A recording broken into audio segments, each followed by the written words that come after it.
ಮಾನ್ಯ ಮುಖ್ಯಮಂತ್ರಿಗಳು ಈ ಸಭೆಯನ್ನ ಉದ್ದೇಶಿಸಿ ಮಾತಾಡೋದಕ್ಕೆ ಮುಂಚಿತವಾಗಿ ಅವರು ಮಾತಾಡಿದ ನಂತರ ಚಿಕ್ಕಬಳ್ಳಾಪುರ ವಕೀಲರ ಸಂಘ, ನಗರಸಭೆ ಹಾಗೂ ಕುರುಬರ ಸಂಘ ಮತ್ತು ಚೀಮೂಲಿಂದ 3 ಜನ ನಾಯಕರಿಗೆ ಸನ್ಮಾನ ಕಾರ್ಯಕ್ರಮ ಇರ್ತದೆ. ದಯವಿಟ್ಟು ಮಾನ್ಯ ಮುಖ್ಯಮಂತ್ರಿಗಳ ಭಾಷಣದ ನಂತರ ಈ ಸನ್ಮಾನ ಕಾರ್ಯಕ್ರಮಗಳನ್ನ ತಾವು ನೋಡಬೇಕು, ವೀಕ್ಷಣೆ ಮಾಡಿ ಊಟವನ್ನ ಸ್ವೀಕರಿಸಬೇಕು ಅಂತೇಳಿ ತಮ್ಮೆಲ್ಲರಲ್ಲೂ ನಾನು ಕೋರ್ತೇನೆ.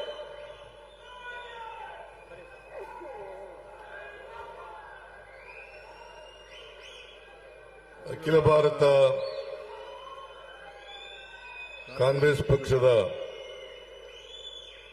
ಪ್ರಧಾನ ಕಾರ್ಯದರ್ಶಿಗಳು, ಕರ್ನಾಟಕ ರಾಜ್ಯದ ಉಸ್ತುವಾರಿಗಳು ಆದಂಥ ಶ್ರೀ ರಣದೀಪ್ ಸಿಂಗ್ ಸುರ್ಜೇವಾಲಾ ಅವರ, ರಾಜ್ಯದ ಉಪಮುಖ್ಯಮಂತ್ರಿಗಳು, ಪಿಸಿಸಿ ಅಧ್ಯಕ್ಷರು ಆದಂಥ ಶ್ರೀ ಡಿ.ಕೆ. ಶಿವಕುಮಾರ್ ಅವರ, ಎಐಸಿಸಿ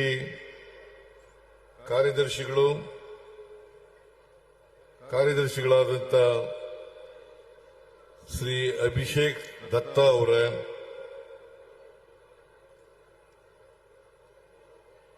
ಮಾನ್ಯ ಸಚಿವರುಗಳಾದಂಥ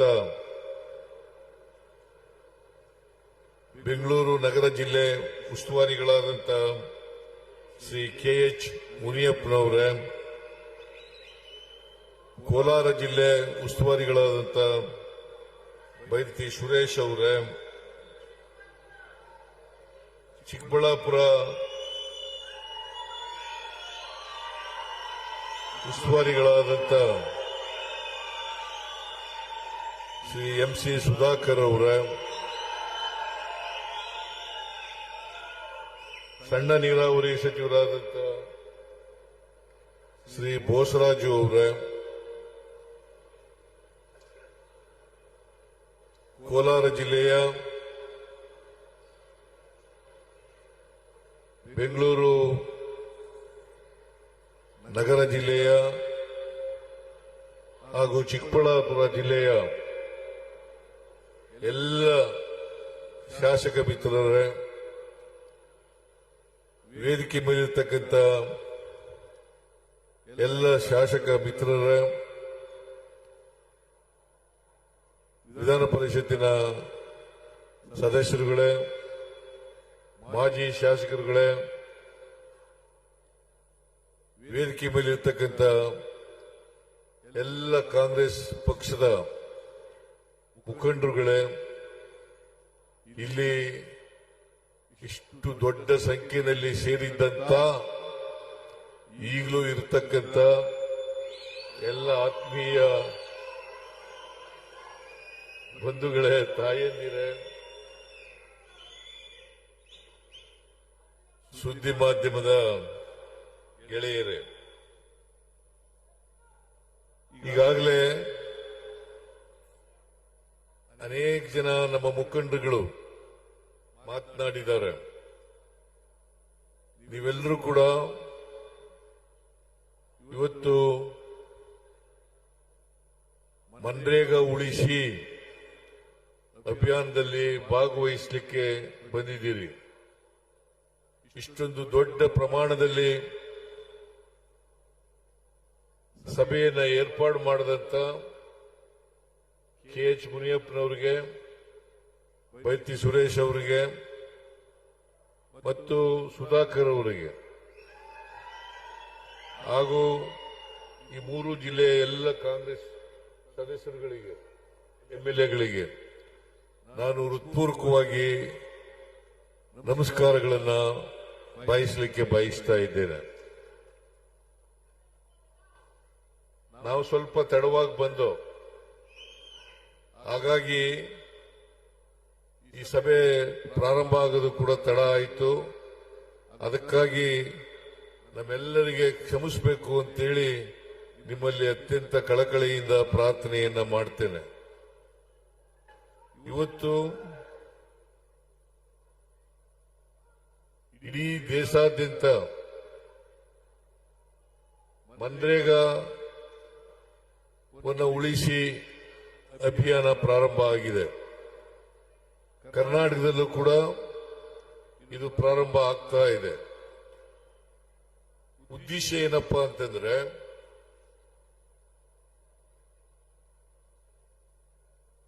ಚಳಿಗಾಲದ ಅಧಿವೇಶನದಲ್ಲಿ ಕೇಂದ್ರದಲ್ಲಿರ್ತಕ್ಕಂಥ ಭಾರತೀಯ ಜನತಾ ಪಕ್ಷದ ಸರ್ಕಾರ ಮನ್ರೇಗಾವನ್ನ ರದ್ದು ಮಾಡಿ ಆ ಜಾಗದಲ್ಲಿ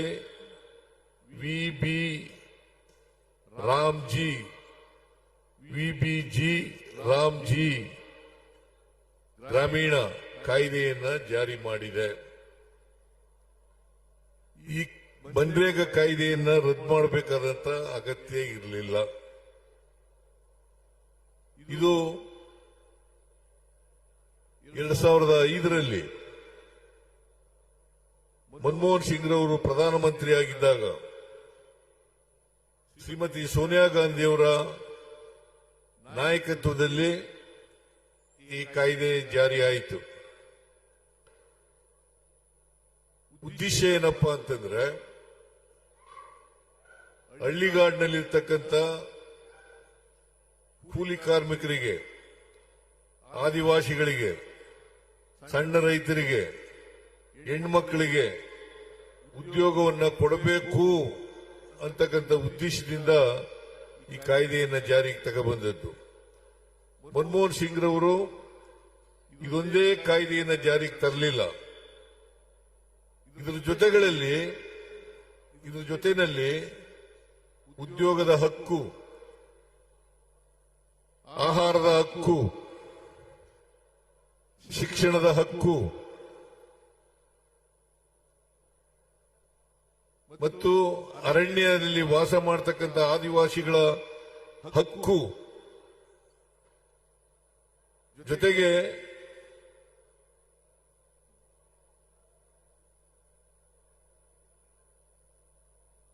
ಈ ಇನ್ಫಾರ್ಮೇಶನ್ ಹಕ್ಕು ಇದನ್ನು ಕೂಡ ಜಾರಿಗೆ ತಗೊಬಂದಿದ್ರು. ಈ ಜಾರಿ ಆದಮೇಲೆ ಇವುಗಳನ್ನೆಲ್ಲ ದುರ್ಬಲಗೊಳಿಸತಕ್ಕಂಥ ಕೆಲಸವನ್ನ ಮಾನ್ಯ ನರೇಂದ್ರ ಮೋದಿ ಅವರ ಸರ್ಕಾರ ಮಾಡ್ತಾ ಬಂತು.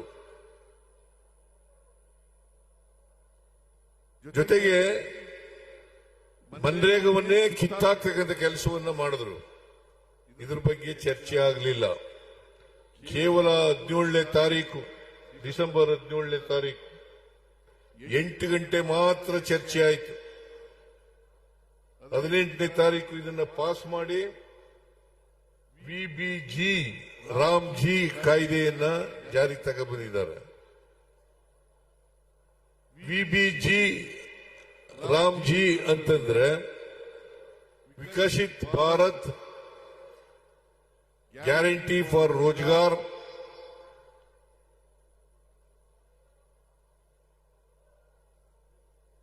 ಅಜೀವಿಕ್ ಮಿಷನ್ ಗ್ರಾಮೀಣ ಅಂತ ಅರ್ಥ. ಈ ಕಾಯ್ದೆಯನ್ನ ಜಾರಿಗೆ ತಂದಿರತಕ್ಕಂಥದ್ದು. ಸುಮಾರು ಈ ಕಾಯ್ದೆಯನ್ನ ಮನ್ರೇಗಾ ಕಾಯ್ದೆಯನ್ನು ರದ್ದು ಮಾಡೋದ್ರಿಂದ ಮನ್ರೇಗಾ ಕಾಯ್ದೆಯಲ್ಲಿ 12 ಕೋಟಿ 16 ಲಕ್ಷ ಕೆಲಸಗಾರರು ಕೆಲಸವನ್ನ ಪಡ್ಕೊಳ್ತಾ ಇದ್ರು. ಇದರಲ್ಲಿ ವಿಶೇಷವಾಗಿ ಇವತ್ತು ಹೆಣ್ಣುಮಕ್ಕಳೇ ಜಾಸ್ತಿ, ಸುಮಾರು 53% ಹೆಣ್ಣುಮಕ್ಕಳು ಉದ್ಯೋಗವನ್ನ ಪಡ್ಕೊತಾ ಇದ್ರು. ಜೊತೆಗೆ ಪರಿಶಿಷ್ಟ ಜಾತಿಯವರು 17% ಮತ್ತು ಪರಿಶಿಷ್ಟ ವರ್ಗದವರು 7%.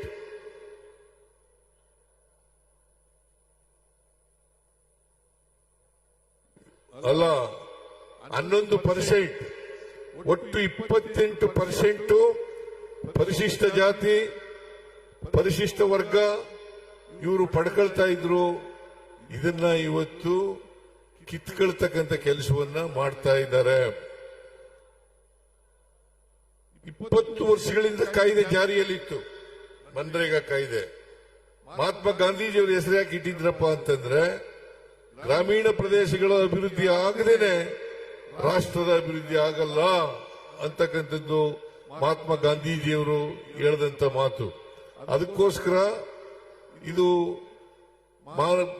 ಮಹಾತ್ಮ ಗಾಂಧೀಜಿಯವರು ಗ್ರಾಮೀಣ ಬದುಕು ಸುಧಾರಣೆ ಆಗದೇನೆ ದೇಶದ ಸುಧಾರಣೆ ಆಗಲಿಕ್ಕೆ ಸಾಧ್ಯ ಇಲ್ಲ. ಅದಕ್ಕೋಸ್ಕರನೇ ಗ್ರಾಮ ಸ್ವರಾಜ್ಯ ಅಂತಕ್ಕಂಥ ಮಾತುಗಳನ್ನ ಹೇಳ್ತಾ ಇದ್ರು ಅವರು. ಈ ಗ್ರಾಮ ಸ್ವರಾಜ್ಯ ಆಗ್ತಕ್ಕಂಥದ್ದು ಆಗ್ಬೇಕಾದ್ರೆ ಹಳ್ಳಿಗಾಡಿನಲ್ಲಿ ಇರ್ತಕ್ಕಂಥ ಕೆಲಸ ಕೇಳ್ತಕ್ಕಂಥವ್ರು, ಕೂಲಿ ಕಾರ್ಮಿಕರು, ಆದಿವಾಸಿಗಳು, ಮಹಿಳೆಯರು, ಸಣ್ಣ ರೈತರು, ಇವರೆಲ್ಲರಿಗೂ ಕೂಡ ಉದ್ಯೋಗವನ್ನ ಕೊಡ್ತಕ್ಕಂಥ ಕಾಯ್ದೆ ಸುಮಾರು 100 ದಿನಗಳು ಒಂದು ವರ್ಷದಲ್ಲಿ 100 ದಿನಗಳು ಉದ್ಯೋಗ ಗ್ಯಾರಂಟಿ ಖಾತ್ರಿ ಆಗ್ತಕ್ಕಂಥ ಕೆಲಸವನ್ನ ಮಾಡ್ತಾ ಇದ್ರು. ಯಾರೇ ಉದ್ಯೋಗ ಬೇಕಾದವರು ಅವರ ಗ್ರಾಮದಲ್ಲಿ, ಅವರ ಪಂಚಾಯಿತಿನಲ್ಲಿ ಕೆಲಸ ಬೇಕು ಅಂತ ಹೇಳಿದ್ರೆ, ಅರ್ಜಿ ಹಾಕಿದ್ರೆ ಆ ಕೆಲಸವನ್ನ ಕೊಡಲೇಬೇಕಾಗಿತ್ತು. ಕೊಡದೆ ಹೋದ್ರೆ ಭತ್ಯವನ್ನ ಕೊಡ್ತಕ್ಕಂಥ ಕೆಲಸವನ್ನ ಮಾಡಬೇಕಾಗಿತ್ತು. ಇಂಥ ಕಾಯ್ದೆಯನ್ನ ಕಿತ್ತಾಕ್ತಕ್ಕಂಥ ಕೆಲಸವನ್ನ ಮಾಡಿದ್ದಾರೆ. ಈ ಉದ್ಯೋಗ ಬೇಕು ಅನ್ನೋದನ್ನ ತೀರ್ಮಾನ ಮಾಡತಕ್ಕಂಥದ್ದು ಗ್ರಾಮ ಪಂಚಾಯಿತಿಗಳು ಮತ್ತು ಗ್ರಾಮ ಸಭೆಗಳು. ಇದನ್ನ ಈ ಅಧಿಕಾರವನ್ನ ಕಿತ್ತಾಕಿದ್ದಾರೆ. ಈಗ 365 ದಿನದಲ್ಲಿ ಯಾವಾಗ ಬೇಕಾದ್ರೂ ಕೂಡ ಕೆಲಸ ಕೇಳಬಹುದಾಗಿತ್ತು. ಈಗ 60 ದಿನಗಳು ವ್ಯವಸಾಯದ ದಿನಗಳಲ್ಲಿ ವ್ಯವಸಾಯದ ಚಟುವಟಿಕೆಗಳು ಪ್ರಾರಂಭ ಆದಾಗ ಕೊಡಗಿಲ್ಲ, 60 ದಿನಗಳು ಕೊಡಗಿಲ್ಲ. ಜೊತೆಗೆ ಕೆಲಸ ತೀರ್ಮಾನ ಮಾಡತಕ್ಕಂಥದ್ದು ಕೇಂದ್ರ ಸರ್ಕಾರ. ಕೇಂದ್ರ ಸರ್ಕಾರದಲ್ಲಿ ಇಂಥ ಪಂಚಾಯತಿನಲ್ಲಿ ಕೆಲಸ ಆಗಬೇಕು ಅಂತಂದ್ರೆ ಆ ಕೆಲಸಕ್ಕೆ ಅನುದಾನ ಕೊಟ್ಟಾಗ ಮಾತ್ರ ಪ್ರಾರಂಭ ಆಗ್ತದೆ. ಇಲ್ಲದೆ ಹೋದ್ರೆ, ಅನುದಾನ ಕೊಡದೆ ಹೋದ್ರೆ ಅಲ್ಲಿ ಕೆಲಸ ಆಗೋದಿಲ್ಲ. ಆದ್ರಿಂದ ಉದಾಹರಣೆಗೆ ನಮ್ಮ ಪಂಚಾಯತಿನಲ್ಲಿ ಕೆಲಸ ಕೊಡ್ತೀವಿ ಅಂತ ಹೇಳ್ತೀವಿ, ಕೇಂದ್ರ ಸರ್ಕಾರ ತೀರ್ಮಾನ ಮಾಡಿದ್ರೆ ನಮ್ಮ ಪಂಚಾಯತಿನಲ್ಲಿ ಕೆಲಸ ಆಗಬಹುದು. ಅಥವಾ ನಿಮ್ಮ ಪಂಚಾಯತಿನಲ್ಲಿ ಕೆಲಸ ಇಲ್ಲ ಅಂತಂದ್ರೆ ಕೆಲಸ ಇಲ್ಲ. ಒಂದ್ ಕಡೆ ಗ್ರಾಮ ಪಂಚಾಯತಿನಲ್ಲಿ ಕೆಲಸ ಕೊಡಬೇಕು, ಇನ್ನೊಂದು ಪಂಚಾಯತಿನಲ್ಲಿ ಗ್ರಾಮ ಪಂಚಾಯತಿನಲ್ಲಿ ಕೆಲಸ ಇರೋದಿಲ್ಲ. ಸೊ ಇದು ಈ ಹೊಸ ಕಾಯ್ದೆ ವಿಬಿಜಿ ರಾಮ್ಜಿ ಕಾನೂನಿನಲ್ಲಿ ಮಾಡಿರ್ತಕ್ಕಂಥ ಕೆಲಸ. ಅದಕ್ಕೋಸ್ಕರ ನಾವು ಮನ್ರೇಗವನ್ನೇ ಮುಂದುವರಿಸಬೇಕು ಅಂತಕ್ಕಂಥದ್ದು ಕಾಂಗ್ರೆಸ್ ಪಕ್ಷದ ತೀವ್ರ ಒತ್ತಡ ಅಂತಕ್ಕಂಥ ಮಾತುಗಳನ್ನ ಈ ಸಂದರ್ಭದಲ್ಲಿ ಹೇಳಲಿಕ್ಕೆ ಬಯಸ್ತಾ ಇದ್ದೇನೆ. ಜೊತೆಗೆ ನಮ್ಮ ಮನ್ರೇಗಾ ಕಾಯ್ದೆನಲ್ಲಿ ಕಾಂಟ್ರಾಕ್ಟ್ಗಳಿರಲಿಲ್ಲ. ಈಗ ಅಪರೋಕ್ಷವಾಗಿ ಕಾಂಟ್ರಾಕ್ಟ್ಗಳು ಬರ್ತಾರೆ ಅಂತಕ್ಕಂಥ ಮಾತುಗಳನ್ನ ಈ ಸಂದರ್ಭದಲ್ಲಿ ನಾವೆಲ್ಲರೂ ಕೂಡ ಜ್ಞಾಪಕ ಇಟ್ಕೋಬೇಕಾಗ್ತದೆ. ಅದರಿಂದ ಈ ಮನ್ರೇಗಾ ಕಾಯ್ದೆನಲ್ಲಿ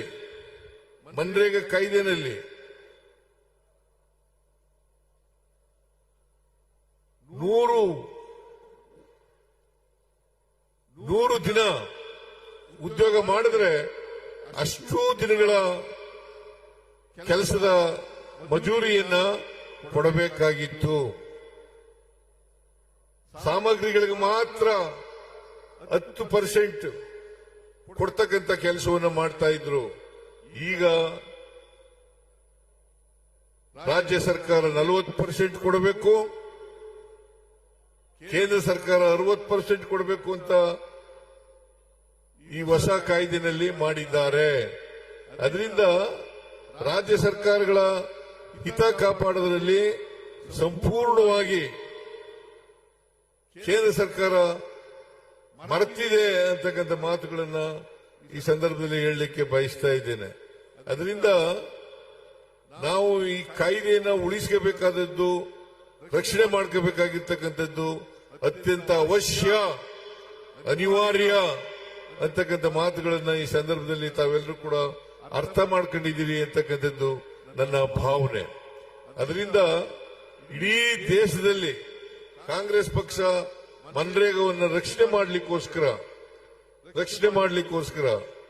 ಅದನ್ನ ಉಳಿಸಿಕೊಳ್ಳಲಿಕ್ಕೋಸ್ಕರ ನಾವು ಹೋರಾಟವನ್ನ ಮಾಡ್ತಾ ಇದ್ದೀವಿ ಅಂತಕ್ಕಂಥ ಮಾತುಗಳನ್ನ ಈ ಸಂದರ್ಭದಲ್ಲಿ ಹೇಳಲಿಕ್ಕೆ ಬಯಸ್ತಾ ಇದ್ದೇನೆ.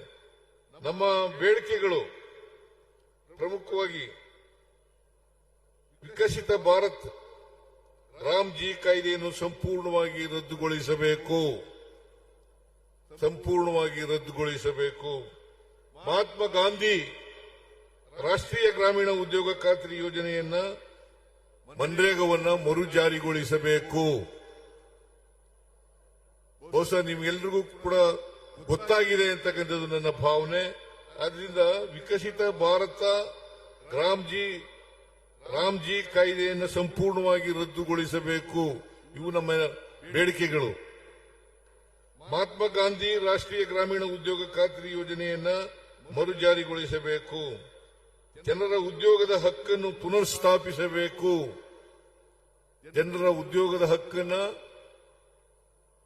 ಮರುಸ್ಥಾಪಿಸಬೇಕು. ಪಂಚಾಯಿತಿಗಳ ಸ್ವಯಂ ಆಡಳಿತದ ಹಕ್ಕನ್ನು ಮರುಸ್ಥಾಪಿಸಬೇಕು. ದೇಶಾದ್ಯಂತ ದಿನಕ್ಕೆ 400 ರೂಪಾಯಿ ಕನಿಷ್ಠ ವೇತನವನ್ನು ನೀಡಬೇಕು. ಇದು ನಮ್ಮ ಬೇಡಿಕೆಗಳು.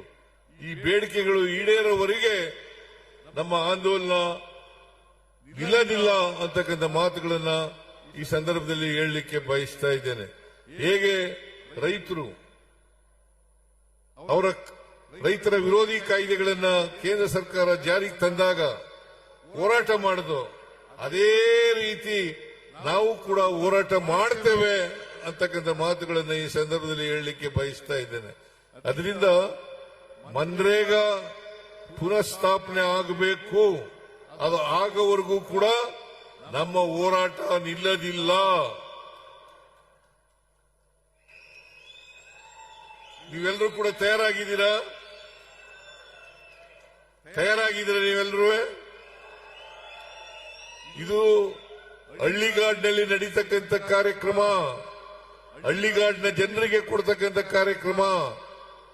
ಆದ್ರಿಂದ 12 ಕೋಟಿ 16 ಲಕ್ಷ ಏನು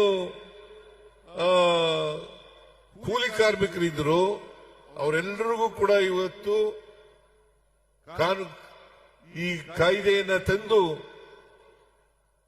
ಮನ್ರೇಗಾವನ್ನ ನಾಶ ಮಾಡಿ ಈ ಹಳ್ಳಿಗಾಡಿನ ಜನರ ಕೆಲಸವನ್ನ ಕಿತ್ಕೊಳ್ತಕ್ಕಂಥ ಕೆಲಸವನ್ನ ಮಾಡಿದ್ದೆ. ಆದ್ರಿಂದ ದಯಮಾಡಿ ತಾವೆಲ್ಲರೂ ಕೂಡ ಈ ಹೋರಾಟದಲ್ಲಿ ಭಾಗವಹಿಸಬೇಕು, ಕಾಂಗ್ರೆಸ್ ಜೊತೆ ಸಹಕರಿಸಬೇಕು. ನೀವೆಲ್ಲರೂ ಕೂಡ ಬಹಳ ದೊಡ್ಡ ಪ್ರಮಾಣದಲ್ಲಿ ಇಲ್ಲಿ ಬಂದಿದ್ರಿ. ಆದರೆ ನಾವು ತಡವಾಗಿ ಬಂದದ್ರಿಂದ ನೀವೆಲ್ಲರೂ ಕೂಡ ಅನೇಕ ಜನ ಹೊರಟೋಗಿದ್ದಾರೆ ಈಗ. ಆದರೂ ಕೂಡ ಇಂಥ ಯಶಸ್ವಿ ಕಾರ್ಯಕ್ರಮ ಆಗ್ಲಿಕ್ಕೆ ಶ್ರಮಿಸಿದಂತ ಎಲ್ಲ